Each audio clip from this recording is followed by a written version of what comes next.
of Grape Nut bring you George Burns and Gracie Allen with Tony Martin, Ray Noble and his orchestra, and yours truly, John Conte.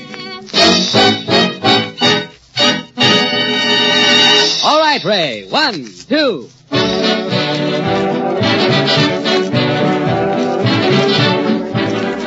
Ladies and gentlemen, this is the age of miracles, of streamlined trains, of overnight coast-to-coast trips by airplane, of George Burns and Gracie Allen, and of children who really do know what's good for them. And here's a letter to prove that. It's from Mr. Gentry Steincross of Harwood, Missouri. He says, I have a daughter 6 years of age named Janine. My wife and I were trying to explain to her that she should eat more breakfast now, as she is playing a lot at school. We use grape nuts, but on that morning did not have them. Well, after we'd talked for some time, Janine said, well, Mother, if you would serve grape nuts, I would eat more. Well, we say 3 cheers for Janine. She knows what's good for her, and she likes it. And your youngsters will, too. For grape nuts are truly delicious. And they're simply packed with the vital food energy everybody needs, children and grown-ups both, to carry them through till noontime feeling fit. 2 tablespoons of grape nuts with whole milk or cream and fruit contain more varied nourishment than many a hearty meal. Grape nuts make even a light breakfast a safe breakfast. So tomorrow at your grocer's, get a yellow and blue package of grape nuts.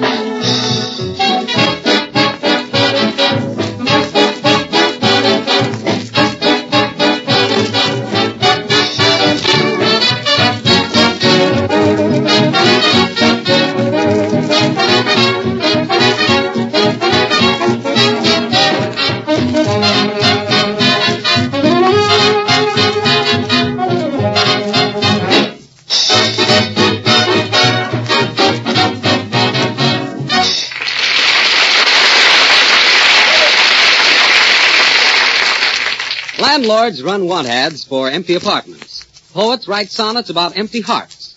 Hillbillies croon ballads about empty saddles. But George and Gracie wander about with empty hats. And here they are, those 2 grape nuts.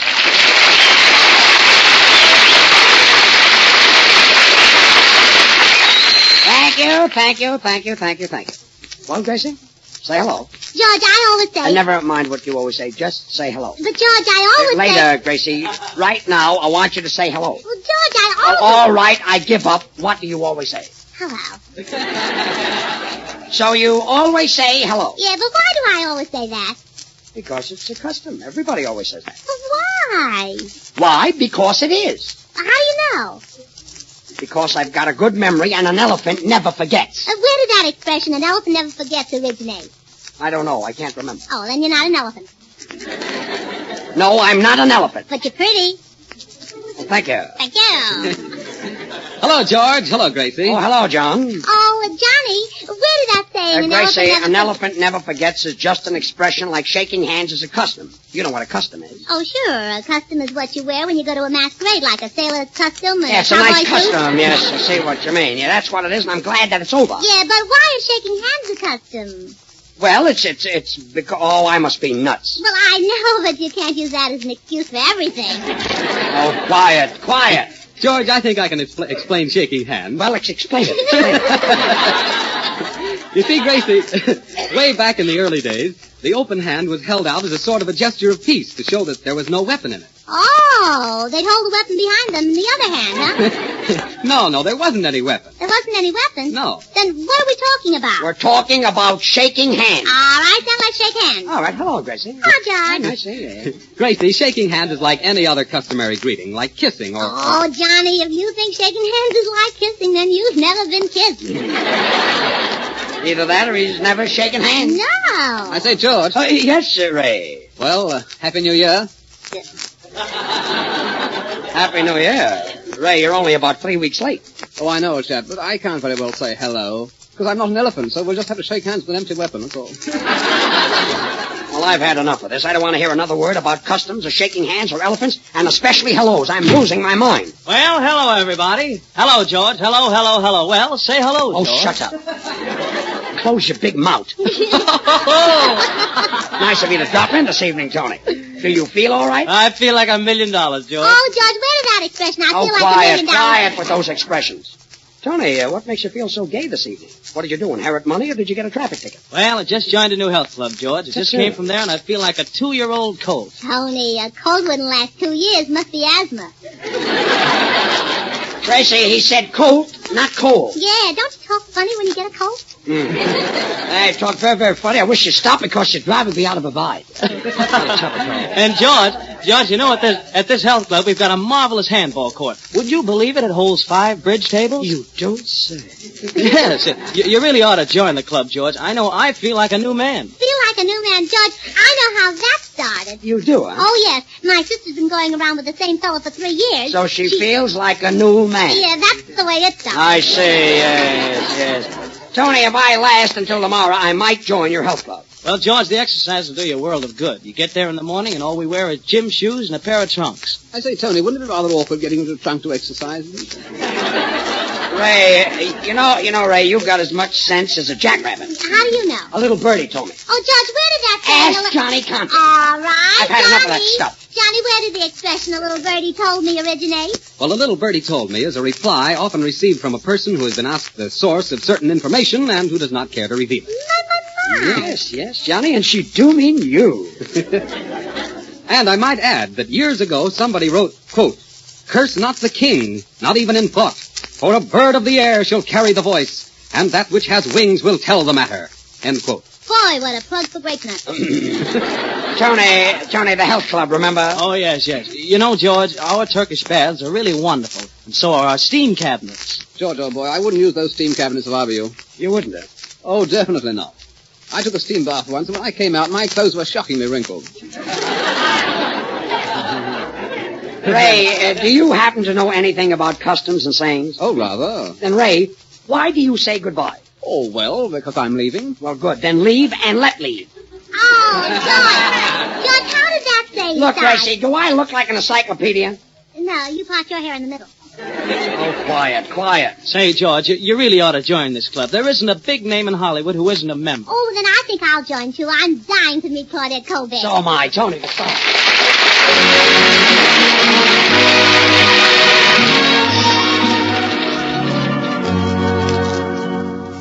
When did you leave heaven?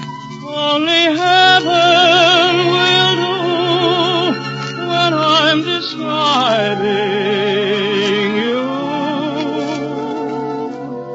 My heaven on earth started when you came into view.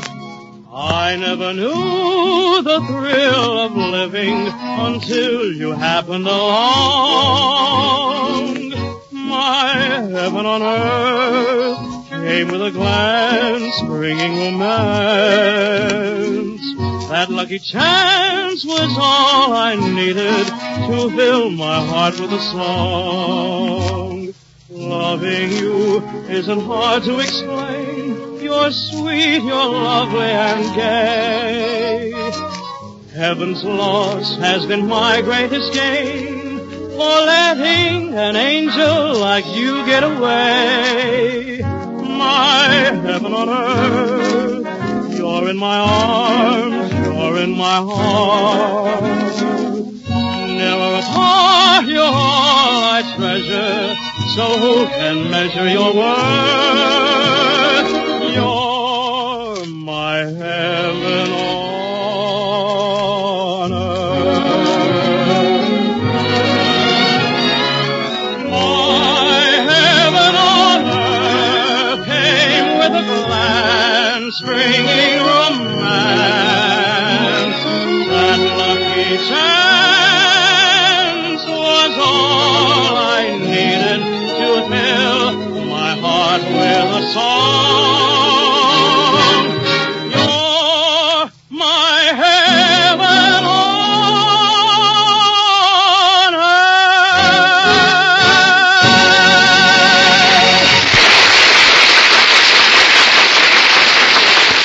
That was Tony Martin, 20th Century Fox star singing My Heaven on Earth. That was beautiful, Tony. No wonder your records are selling like hotcakes. Thank you, George. Oh, that's not much of a compliment. You can buy those for 10 cents a sack. Gracie, why don't you go home and play a hotcake on your phonograph? I did once, and it wouldn't work. It wouldn't, huh? No, the needle got stuck in the maple syrup. Well, that accounts for it. Oh, yes. No, 1, 2, Ray. Oh, no wonder you had difficulty, Gracie. It's very hard to eat hot cakes with a needle. He got it in. Well, shut your mouth. Well, thanks for waking up, old fellow. Well, I tell you, George, I'm awfully sorry, but I Ray, thought they went the other back. way. Well, okay, Ray. We're both two down. This conversation is driving me nuts. It's not going anywhere. Oh, don't be silly, George. Where could a conversation go at this time of night? Oh, yes. Why somebody doesn't back up a wagon is certainly a mystery. You call that a mystery? I'm writing a mystery. I know. The nightclub mystery of yours called Death Begins at $8.40. Oh, I had to change that title. It was stolen from me. Stolen from you? Oh, yeah. Who stole it? My daddy. Well, you can't leave a title laying around our house with $8.40 in it. Oh, yes. Gracie, please, quiet. Oh, George, where? George. Well, what? Where did the same quiet come from? Yeah. The telephone was ringing. Well, Gracie, will you answer the telephone? oh, sure. Hello? Hello, what number do you want? Gladstone 1131? Oh, no, you must have the wrong number. This is Gladstone 1131. That's better. What? You want Gladstone 1131? Well, you can't have it. We've got it. Gracie, ask them who they want. Oh, who do you want, please? What? You want me?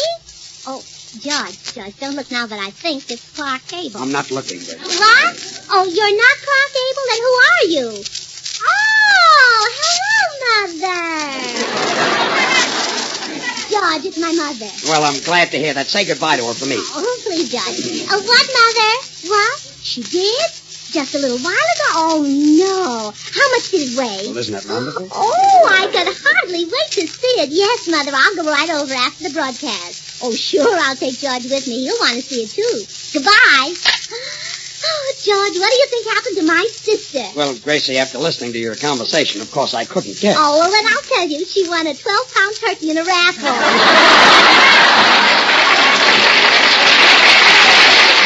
Well, that certainly is good news. I hope your sister and the turkey are doing as well as can be expected. Oh, thank you. You're welcome. I say, George, did I hear Gracie say that somebody won her sister in a raffle? No, Ray, it was a turkey. Oh, well, of course it was a turkey that said it, and I doubt whether I'd believe it. Ray, that way. Oh, yes, right-o. Right-o, yes. I don't know. Everything happens to me. Near Mr. Shane. Near Mr. Shane. Hello, boys. By near Mr. Well, Shane. who is that? Near Mr. Shane. George, he's the window washer. He's in here to clean the windows. Clean windows? Well, Yeah. what about me? Oh, no, George, he only cleans windows. By near Mr. Shane. Hey, by me, Mr. Shane, will you come here? Yeah? What are you going to do, sing and wash windows, huh? If you don't mind, we're trying to do a broadcast. I don't mind. Go right ahead. You ain't bothering me none. By beer. We ain't, Will you stop that singing and get out of here? Hey, who are you to give orders, you big palooka? Magnificent. Quiet. Palooka, who am I? I'm George Burns of Burns and He Allen. said it, and I'm Gracie Allen of Allen and Burns. Allen and Burns? Yeah. And this is John Connie of Grape Nuts in the Trocadero. Gracie, please, I want to And get... this is Ray Noble of N as in Nibble, O as in Dibble, V in as Quibble. How do you and do, L Mr. as Quibble? in- My name's Nibble. Oh, Bibble, I've had enough of this. And this is Tony Martin of 20th Century Fox in Alice Bay. Well, now that we're all acquainted, we can all get together and have lots of fun. All right. Take it, Mr. Window Washer. By near Mr. Shane. Wait a minute with that Bamir Mr. Shane. This is silly. Say, girlie, you don't have to introduce me to Tony Martin. Tony and me are pals. Pals? Well, Charlie, let's step outside and talk things over. No, I got some windows to wash, but I'm getting a lot of interference from this here dribble foot. Dribble puss? George, how did that start? I don't know. This fella came in here to wash windows, and I don't even know No, him. I don't mean that. I mean, when did you start being a dribble puss? A dribble puss. Look, will you all stop, and Tony, will you get this pal of yours out of here? Charlie, you'd better go. This is GB. He's the boss here. Oh, the boss. So that's a palooka you told me was such a big tightwad, huh? Tightwad, am I? Now, tightwad, don't take that from that window washer. Yeah. Don't let him get away with it. Go on, say something to him, dribble puss. Dribble puss? Boy, that's telling him, dribbling. Look, Tony. Dribbly. Dribbly, I am forever blowing. Tony, will you get rid of this guy, or I will? You and who else? Why, Tony, if we had this little Lord Plunk right down at the health club, we'd punch the stuffing out of him. Yeah, what would, well, I'd get spunky... What? The health club? The health Come club? on, Charlie, will you please? Let's go outside. George, I'll explain everything Wait a later. minute. What do you know about the health club? Oh, not much. I'm only the president, that's all. Is that so? Oh, sure it's so. Don't you remember Tony saying that everybody who is anybody in Hollywood is a member? Oh, yes, I remember that. You bet. There's Captain Ellen Bogan, the hock shop fella. McGillicuddy does extra work. Well. Spitzelheimer, the delicatessen clerk. I remember. Felix Warfelfinger, the busting boy at the Brown Turtle. Well, quite a clique. Quite a clique. Yes, Captain Allen Bogan and McGillicuddy and Spitzelheimer and Felix Warfelfinger. Well, Tony's right. Those are the biggest names in Hollywood. You said it, Ray, the music.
Well, I don't know how young musicians do it, but maybe it's because they're working for a genius. Oh, I must look into that, George. They're not supposed to work for anybody but me. They're not, huh? Say, Ray, did you tell George about my mystery play that I'm writing? Why, no, Gracie, I didn't tell George about any mystery. Oh, good. Then I'll tell him. Yes, good. I don't want to hear about your mystery. Oh, well, then that's different. It's called The Case of the Empty Watch. The case of the empty watch, Yes, or give him the works. Gracie, I said I didn't want to hear about your play. All right, then we'll talk about something else. Now, what do you want to talk about? Well, I don't know. Let's talk about your sister. What's your sister doing now? She's helping me write my mystery. Oh, quiet. Yeah, quiet. The curtain's going up. Now, as the scene opens... I know, that's where the police come in. Well, no, that's where my musical number comes in. And it's a musical number in a mystery? Well, yeah, that's just to break the monotony. I see. Well, that's a nice piece of breaking. Yes. My musical number's called The Fantasy of the Cities. The Fantasy of the Cities. Mm-hmm. You see, I tell a story by using the names of cities and towns. And it's the Fantasy of the Cities. The city, yes. Now, for instance, Tony Martin is a rich man who's been making a lot of money in Georgia, That's but good. he needs a few more dollars to pay his taxes. Get it? Yes, a few more dollars to pay his taxes. Yes. Well, that's not hard for me to understand. Yeah, all I'm catching on. Now, Gracie, if this is a musical number, do I play the part of a singer? Oh, well, no, Tony. You've got a little Quincy in Detroit. So you can't sing. You can't sing. No. Well, Walla Walla, that's very good. Very good. As Al Jolson would say, New Haven heard nothing yet. I guess not. Am I in this musical number, Gracie, the Fantasy of the Cities? Well, I should say you are. Johnny, you're the little boysy that I'm in love with. But maybe Johnny doesn't love you. Oh, that's all right, George. I'm glad to humor her. Oh, yes. Yes, I get it. Humor, yes. I see the joke, yes. Well, you see, George, Johnny's on my side. You spoke Tucson. Tucson. Yes. But, Gracie, I'm a very outspoken man. Well, anywho, the scene it switches now to a town in Montana. Nice piece of switching, yes. But I can't mention the name of it. Why not? Well, George, you're not allowed to say Helena on the radio. Well, that was really a beaut. Oh, yes. It's very funny. Anaconda, I made it up myself. Oh, yes. Anaconda, you made it up right out of your own marblehead. No, please, George. I say, Gracie, am I in this fantasy of the sitters? Oh, well, Of the cities. Of the cities. Certainly. Well, do I play another murder victim? Well, yes, Ray.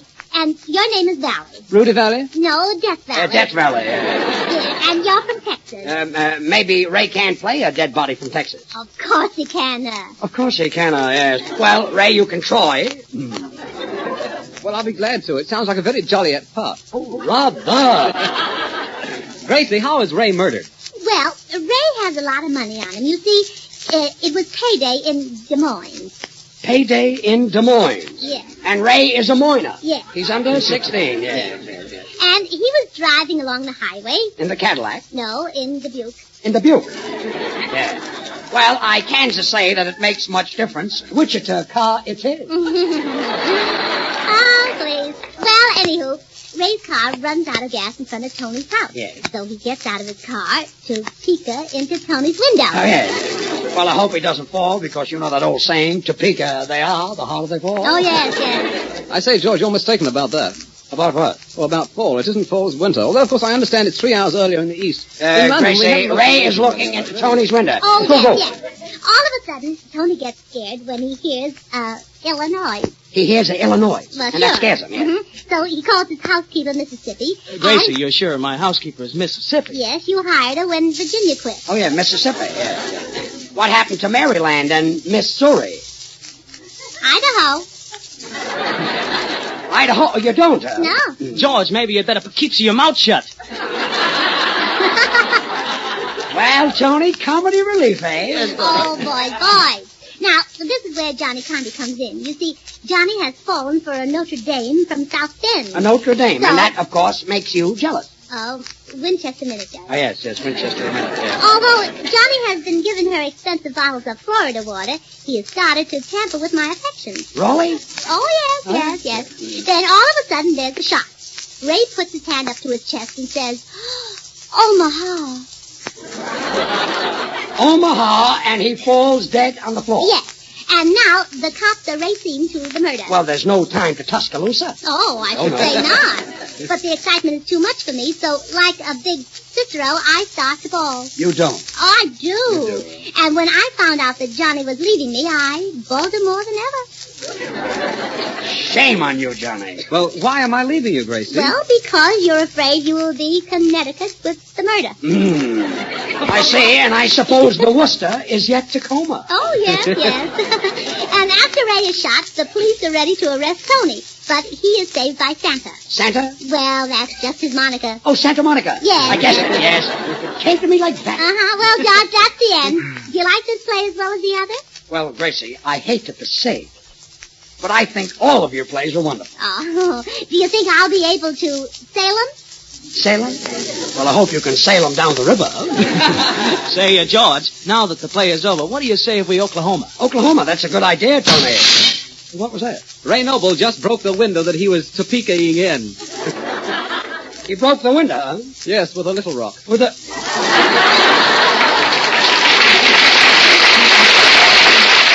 Boys, I got a TL for you. The play is over. Oh, good. Johnny, I was going to the Trocadero after the broadcast tonight. You know, Amarillo girl who's hungry. I see. I'd like some dinner. You'd like dinner. You can't go to the Trocadero without eating it. Well, you know me, George. I never could Pasadena. Pasadena. You get Ray, the music.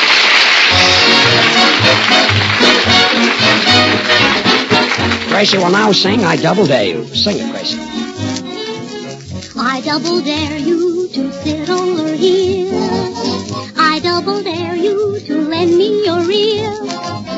Take off your high hat and let's get friendly. Don't be a scare cat. Say, what do you care? Can't you take a dare? I double dare you to kiss me and then I double dare you to kiss me again. And if that look in your eye means what I'm thinking of, I double dare you to fall in love with me. I double dare you. Question. If I should say the night was grand, would you demand a proof? Or would you be indifferent and aloof? You seem to think that half aloof is better than none. Here's I'm back in the play again. So maybe that's the reason we're not having any fun. I double dare you to sit over here, because it's more intimate over here. Take off your high hat and let's get friendly.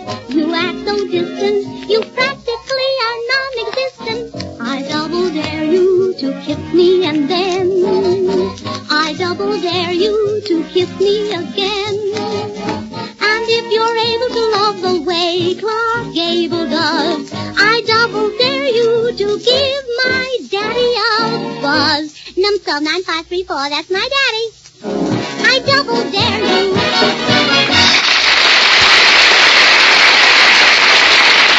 Thank you, folks. Thank you.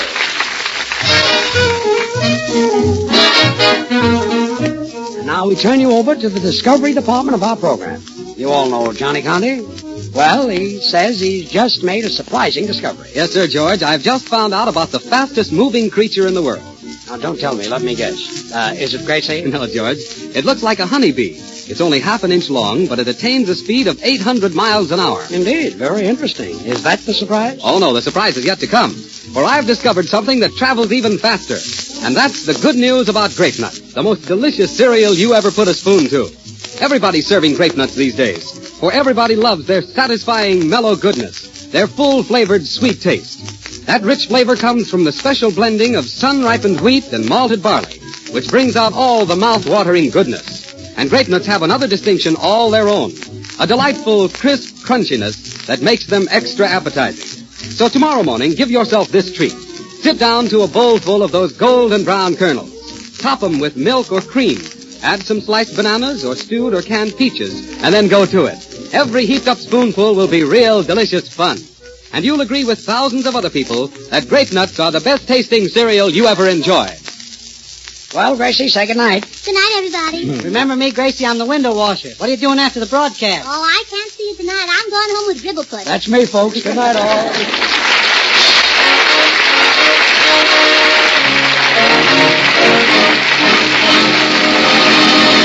If you want to help fight infantile paralysis, send $1 to President Roosevelt, the White House, Washington, D.C.